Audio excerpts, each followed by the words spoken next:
Well, the point I was making is that it's clear that we cannot achieve the health goals in the SDGs without also looking at having health systems that are in tune with the needs, of course, that have the appropriate level of resources, both financial and human resources, of course, and that are also seen as an integral part of national policy making.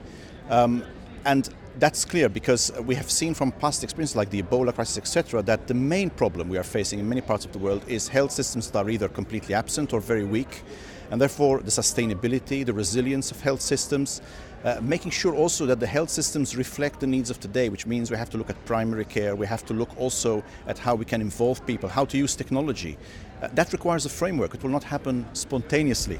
So the tools are there, but then they need to be brought together, and the health system provides that. Mm-hmm. What is the role of technology in this? Well, technology is a facilitator. Technology certainly can help bridge distances. It can help people access information and knowledge that they need. But it also means you have to provide a system for that. We have to make sure, for example, the technology, that there is a framework for it to develop. It's much more difficult to invest in technology if there are incompatible technologies or if the public is not prepared, or the issue of health literacy, for example, how to use these apps and other devices for maximum benefit. And it's not just the users, also the health professionals, for example. Is it part of their professional formation? It should be. Because like any other sector, the health sector is also becoming digitalized. Mm-hmm. But technology in itself is not the main issue. It is a facilitator. We need to provide a framework for it to give the maximum benefit.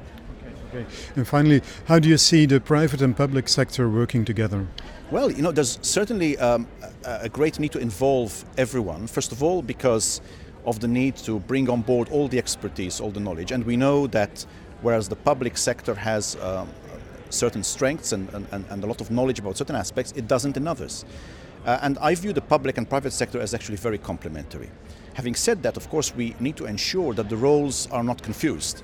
The ultimate responsibility for the delivery and management of health systems in most countries remains with the public sector for very obvious political and social reasons.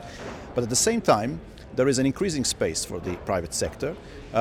We have to find ways of using those skills, for example, whether it's in project management and attention to research, and then also in developing some new business models. I was referring to the issue of how to develop a business model for prevention, how to get the private sector also involved, because if we move, for example, to a more outcome-based approach where we see that health systems are not just procuring physical objects but are trying to achieve outcomes, then we could come up with a business model that creates a space for everyone.